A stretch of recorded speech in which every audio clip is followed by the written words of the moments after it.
Welcome to the Deep Dive. Today, we are taking on, a really intellectually challenging one. We're diving into Axos Financial, that's ticker AX. And this is not your typical neighborhood bank. Not at all. It's a pure digital model that, on the surface, generates these enormous returns, but it also attracts just a massive amount of skepticism. Yes, skepticism is a polite word for it. It's one of the real battleground stocks in the financial sector. It really is. And for our deep dive today, our source material is pretty rich.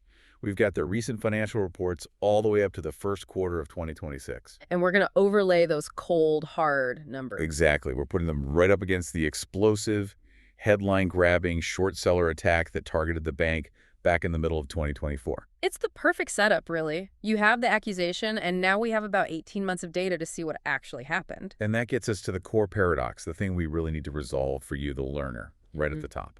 On one side, you have these operational metrics that look, well, they look more like a software company. Totally. High efficiency, no physical branches, and a return on equity that's consistently in the mid to high teens. Which is just elite financial performance. There's no other way to put it. Right.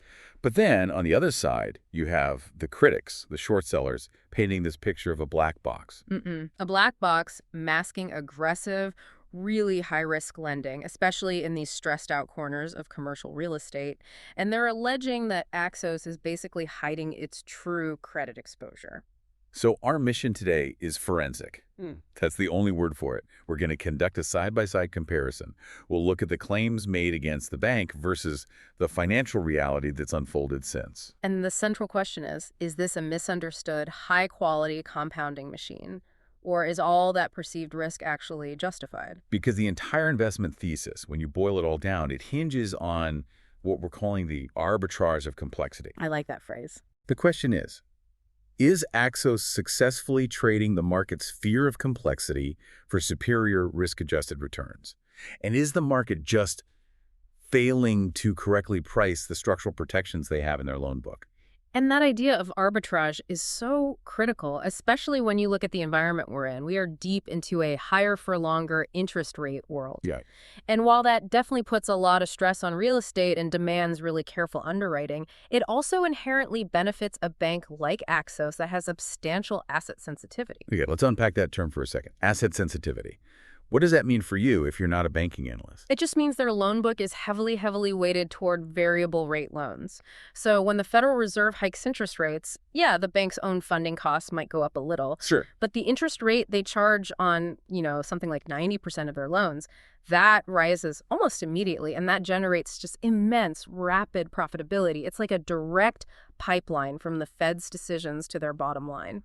And we've seen the results of this. They are, as the source material says, defying industry gravity. Absolutely. That Q1 2026 net income number, $112.4 million, it just confirms their ability to compound book value at this dramatic pace. And yet, despite delivering this superior return on equity year after year, the stock price still reflects what you call that complexity penalty. It does. They get the performance reward in their earnings, but they don't quite get the full valuation multiple they perhaps deserve.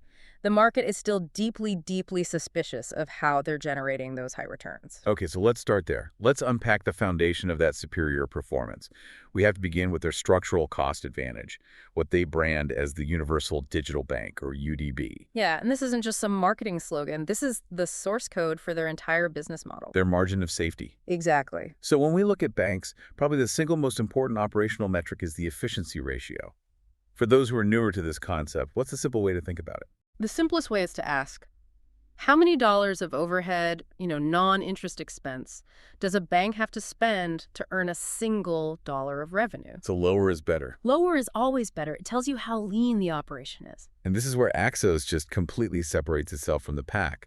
The traditional banking industry, burdened with thousands of physical branches, huge payrolls, ancient IT systems.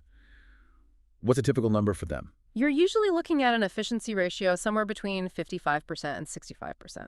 I mean, if you're a traditional bank and you're down near 60%, you're considered pretty efficient. Okay, so that's the benchmark. Now, what's the Axos number? It's in a different league. Axos consistently reports between 40 and 44%. For fiscal year 2024, it was 43.59%.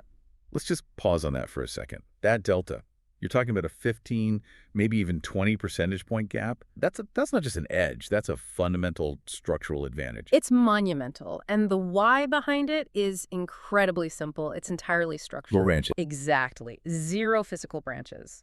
Their operations are managed centrally out of just three main hubs: San Diego, Las Vegas, and Columbus.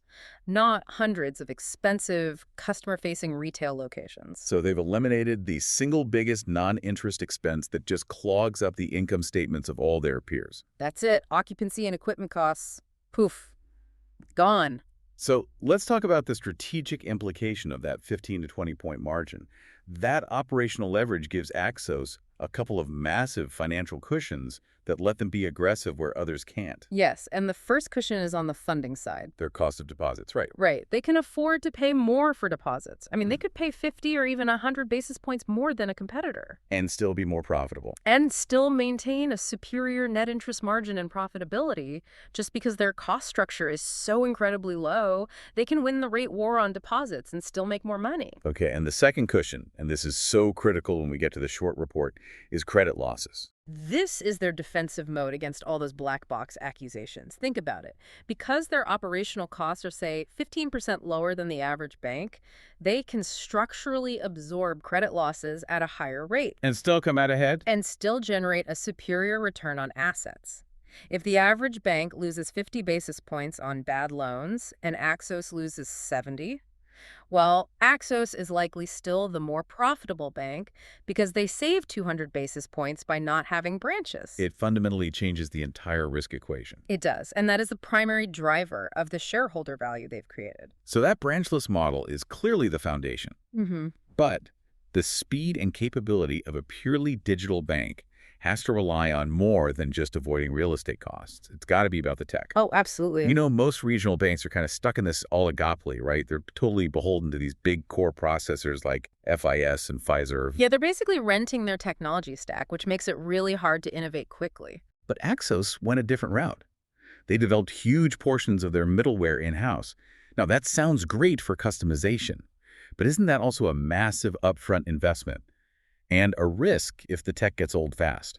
That's the intellectual challenge you have to get your head around here. Yes, the R&D cost upfront is high, but the payoff is operational independence. It's the ability to build these highly bespoke niche products that a traditional bank just can't spin up quickly. They escape what the source material calls the innovation tax from that oligopoly. That's a great way to put it.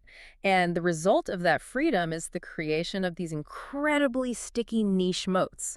We have to look at the prime example, their bankruptcy trustee business. Okay, tell us about that.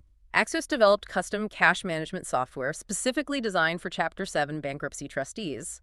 This software isn't just a bank account. It handles everything: case file management, court reporting, managing all the required deposits for each case. So you're saying this isn't just about offering a checking account to a law firm. They're providing an integrated operational workflow.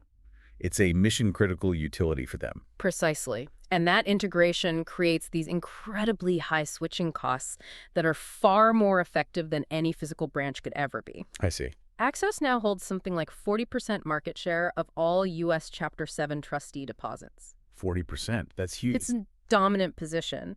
And what makes these deposits absolute gold for Axos is twofold. First, they are zero or near zero interest cost because they're required operating balances. And second, to move those accounts, a trustee would have to migrate massive amounts of historical, legal, and case data. It would be a logistical nightmare. That proprietary software integration turns their service into a mandatory operating tool. Wow. So they literally weaponized their back-end systems to acquire this ultra-cheap, ultra-sticky source of funding. That's a crucial connection to make. It's absolutely crucial, and it also gives them speed to market. When they want to launch a new consumer product, like their bundled Axos One checking and savings account, they don't have to wait for a third-party vendor to integrate it. They can just do it. They can react almost instantly to capture deposit market share when consumer interest rates change. It just reinforces their flexibility in this high-rate environment. Okay, so we've established they have this incredible sticky source of cheap funding from the bankruptcy niche, plus their super efficient digital structure. So the next logical question is, where do they put that capital to work for the highest yield? And how do their two operating segments fit together? Right, because Axos operates in two distinct, but as you said, mutually reinforcing segments. You've got banking, which is the lending and deposit side, and then securities, which is their clearing and advisor services business. Let's start with the banking profit engine. Their loan book is designed for maximum yield, weighted heavily toward these complex assets, which is, of course, the source of all the controversy. That's right. As of Q1 2026, they were achieving an average loan yield of 7.99%. Just call it 8%. And how does that compare to a typical regional bank? It's significantly higher. Most of their peers are loaded up with lower yielding assets, plain vanilla corporate loans or agency mortgages that yield much, much less. And you mentioned earlier 90% of that loan book is variable rate. Yep.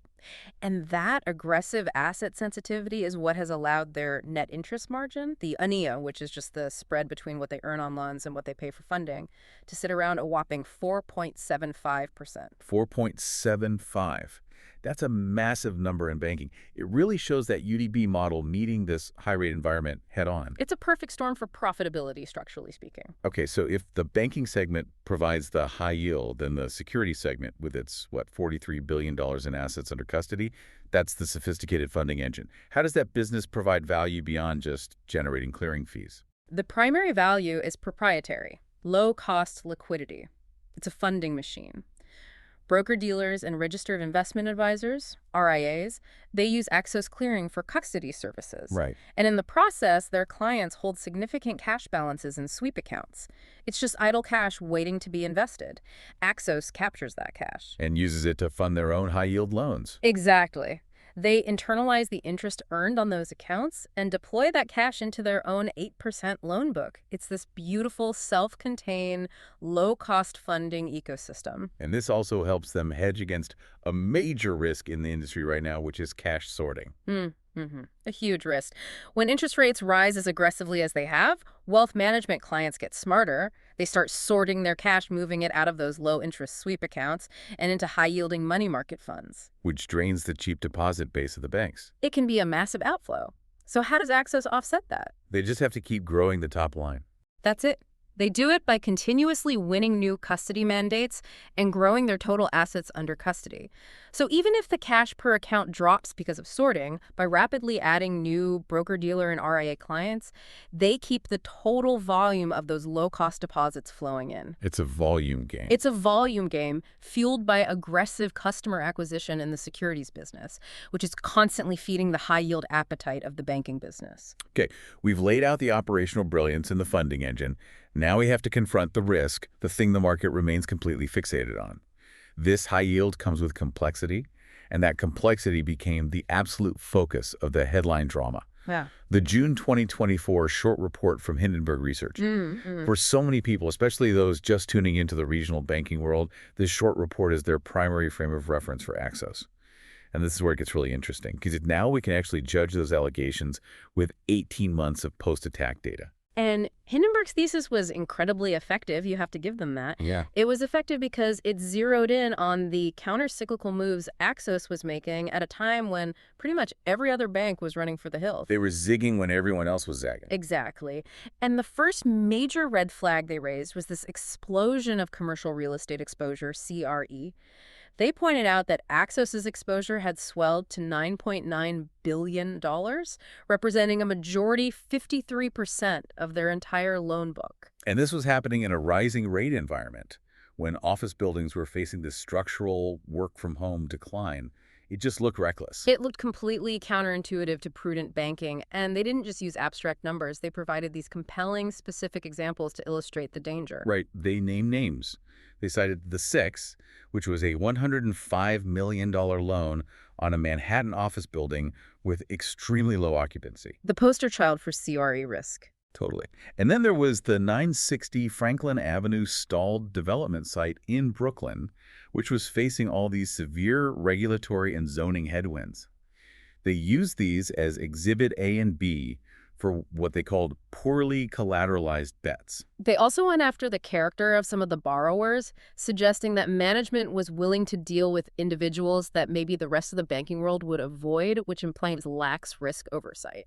But the core of the financial argument, the most damaging allegation, was extend and pretend. That's the one. And this is where the complexity really comes into play. The accusation was that Axos was renewing and modifying loans that were fundamentally impaired. Meaning the borrower couldn't actually pay based on the original terms. Right. And they were doing this to avoid classifying those loans as non-performing loans, or NPLs. And why would a bank do that? Because the moment you recognize a loss or classify a loan as non-performing, it immediately hits your regulatory capital ratios and forces you to raise your loan loss reserves. It's a direct hit to your profitability and your perceived health. So by extending and pretending, you can artificially suppress your NPL ratio. You make your credit metrics look pristine while you're actually masking real losses that are just being deferred. Exactly. The short sellers argued this was systemic, that Axos was essentially operating a ticking time bomb of hidden impairments, and it was only a matter of time before it blew up. That is a powerful, very scary narrative. Yeah. It implies the entire balance sheet is basically a lie. It does, and it's why the stock reacted so violently at the time. Okay, that was the perception.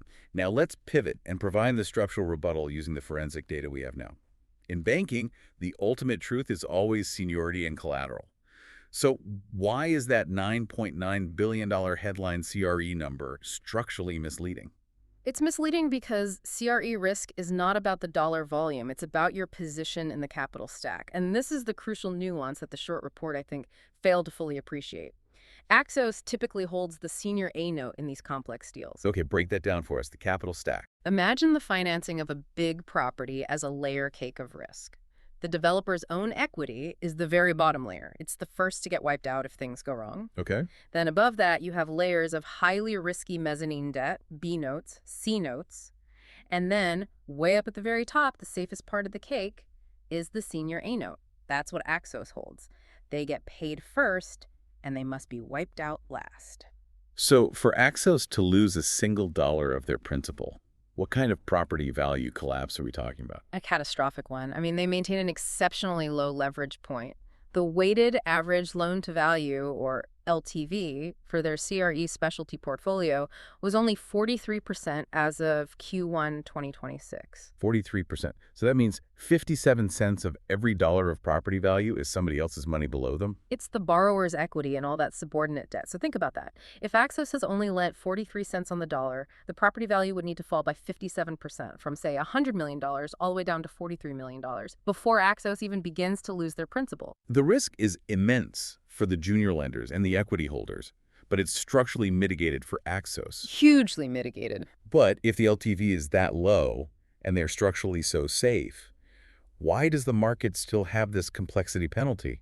What are the shorts seeing that we might be overlooking? I mean, isn't it possible that those LTVs are based on optimistic pre-COVID property valuations that are totally outdated now? And that is the absolute heart of the complexity penalty. That's the bear case.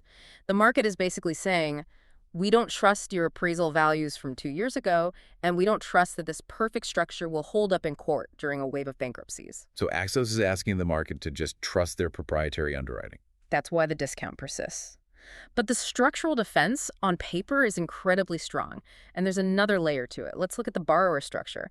Axos often engages in what's called fund finance. So they're not just lending to a single developer on a single project. Exactly. They're lending to these well-capitalized CRE private equity funds, and this means the loan is frequently cross-collateralized. Explain cross-collateralization. It means the entire fund is on the hook for the loan, secured by multiple projects, not just the one troubled asset. So if that 960 Franklin development in Brooklyn hits a roadblock, the fund can't just walk away from it. They have a massive incentive, often backed by personal guarantees from the partners and the value of their other successful assets, to make sure that Axos' senior loan gets paid off. Because if they default, it could jeopardize their entire portfolio relationship with the bank and their ability to raise capital in the future. It significantly increases the borrower's incentive to service that debt, even if one project goes south. It's a huge backstop. Okay, the structure sounds robust. Yeah. But in banking, structure only matters if it actually survives reality. So how did the market respond? And more importantly, what do the ultimate truth teller metrics, the actual losses and impairments, what did he say, 18 months after that attack? Well, the predicted systemic collapse, it just hasn't materialized in the financials. The cold, hard facts really do refute that ticking time bomb narrative. Let's look at the numbers. Okay, 2 key metrics. First, non-performing assets, or NPAs, to total assets. As of Q1 2026, this stood at 0.64%. 0.64%. How do we contextualize that? Well, it's not zero, so there's some stress. But compared to the banks that actually failed or had severe distress during the 2023 regional crisis, this is exceptionally low. It suggests that if extend and pretend is happening, it's not systemic enough to overwhelm the bank's operational metrics. Okay, and what about the bottom line number, the net charge-offs, NCOs? This is the actual money they've lost and written off for good. This is the real truth teller. Net charge-offs were a mere 11 basis points. That's 0.11% in the most recent quarter. 11 basis points. For context, in a normal credit environment, a community bank might charge off 30 or 40 basis points.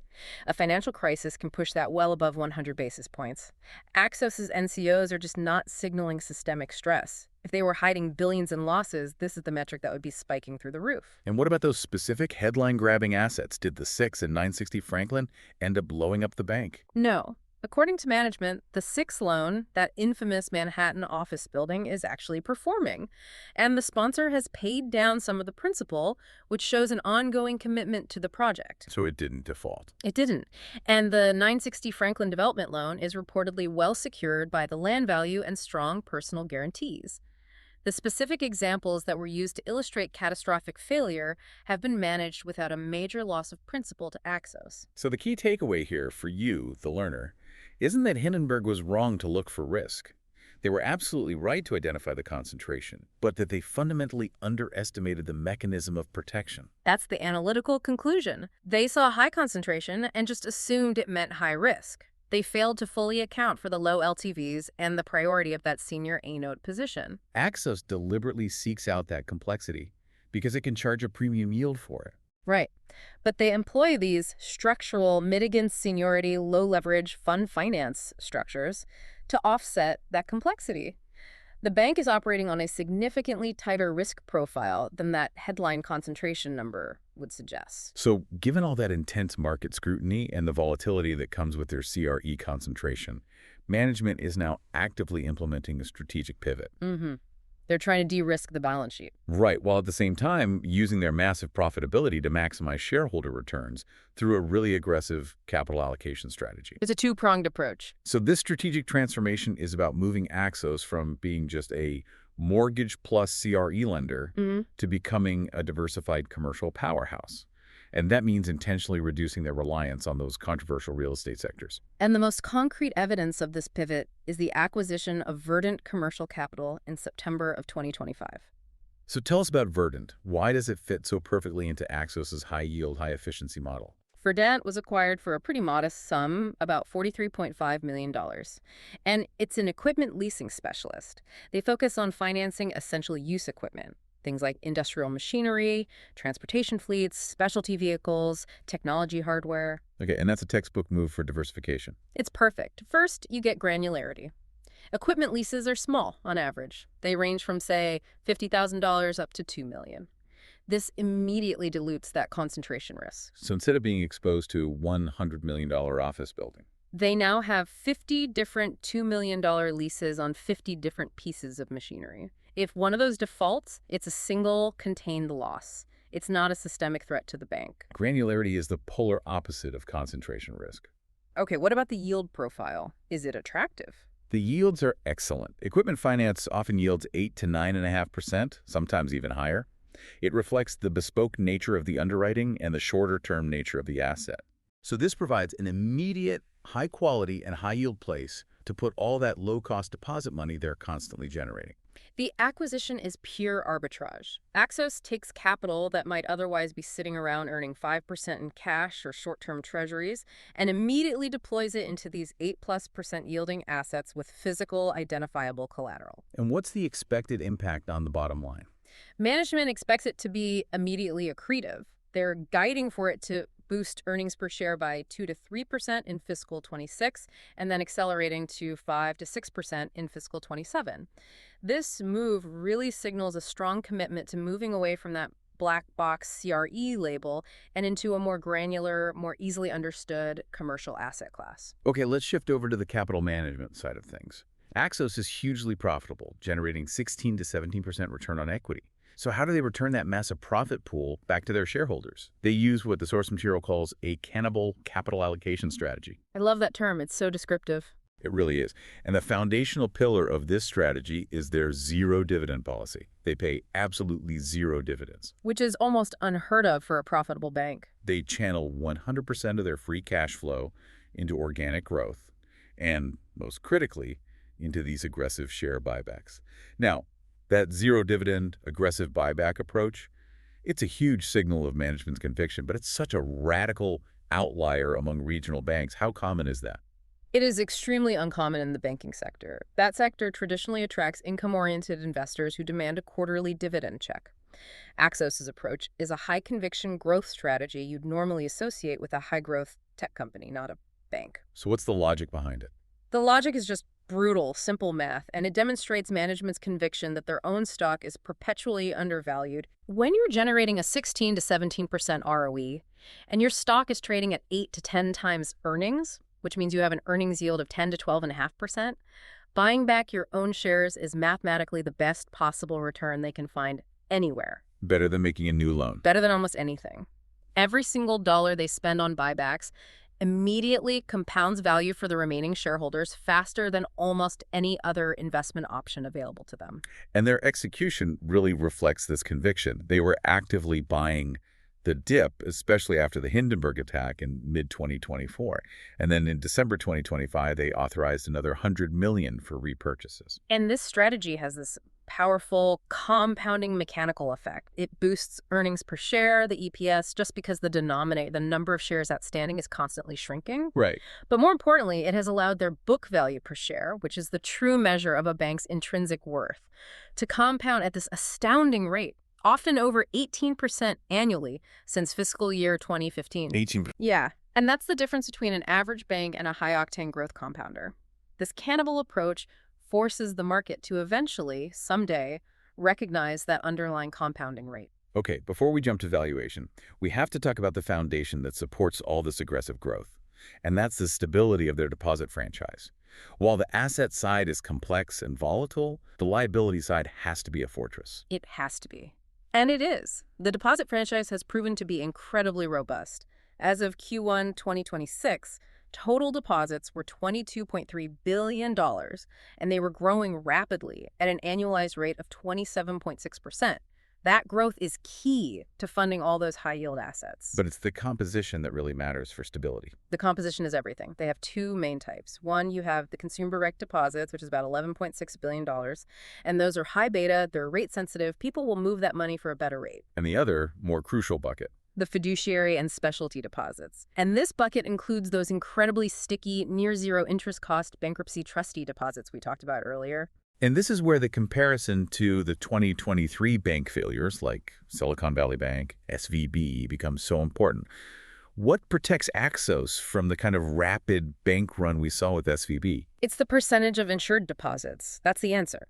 Axos maintains an exceptionally high percentage of insured deposits. It's been around 90% in recent reports. And how does that contrast with SVB? It's a sharp contrast. SVB was heavily concentrated in these massive, uninsured commercial operating accounts that are extremely flighty. When panic hit, that money was gone in an instant. I see. And furthermore, those critical fiduciary deposits, like the trustee accounts, they often benefit from a specific feature called pass-through insurance. What's that? It means that even if a single account holds way more than the standard $250,000 FDIC limit, the insurance protection is passed through to the individual beneficial owners of the funds. The courts actually require this full protection, which makes these deposits legally protected, super stable, and incredibly sticky, regardless of the bank's size or health. So that structure creates this low-cost, stable, protected funding base that is highly resistant to a panic-driven run. It's their hidden fortress. So we have a fortress of deposits and this strong capital engine. But let me challenge the management side again. These aggressive buybacks, they do leave a thinner capital buffer than, say, just retaining more cash.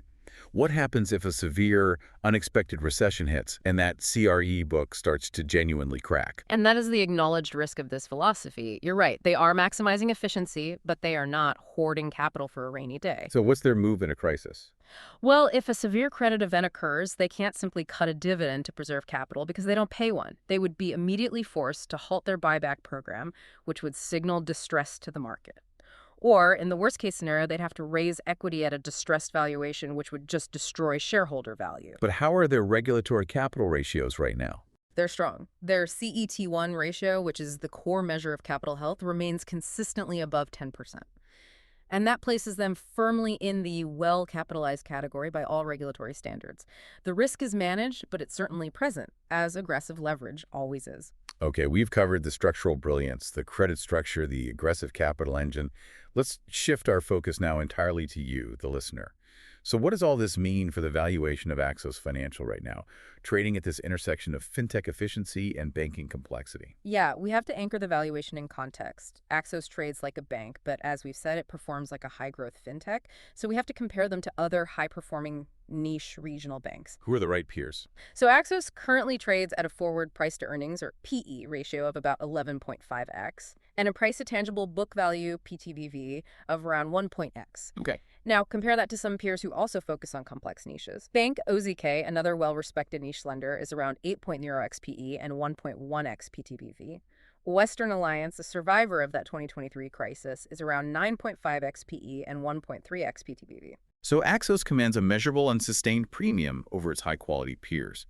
What justifies paying 1.8 times tangible book value for Axos when I can get a great bank like OZK for 1.1? The premium is entirely justified by that superior performance profile driven by the UDB model. The market rewards banks that can generate higher returns with less capital risk. It all comes back to the ROE and the efficiency ratio. It all comes back to that. Axos's return on equity is 16 to 17%, which is substantially higher than the 10 to 12% peer average. And their efficiency ratio, that 43% operational edge, that translates directly into a much higher quality of earnings. The market sees that cost structure as far more defensible and scalable. So does an intrinsic valuation model back that up? It does. If you use something like a residual income model, it confirms this. A company that generates a 15+% ROE should naturally trade at 1.5x to 2.0x book value, assuming a reasonable cost of equity. Axos, at 1.8x, is trading squarely within its fair value range for a high-quality compounder. It's not cheap, but it's not wildly expensive either. So the upside for an investor doesn't necessarily rely on that multiple expanding dramatically from here.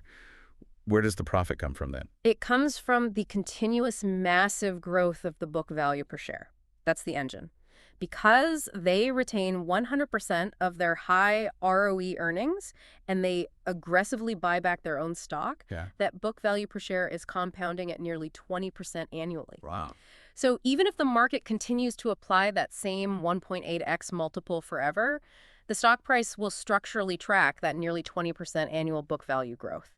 And that is an exceptional return profile. But there is a persistent ceiling on that multiple, isn't there? They perform like a fintech, but they don't trade at 3 or 4 times book value like a pure play tech firm. Which takes us right back to our original paradox, that persistent complexity penalty. Absolutely. The market is paying a premium for their performance, yes, but it is capping the ultimate valuation because it just cannot fully transparentize the risk in that specialized loan book. It's the leap of faith. It's a necessary leap of faith.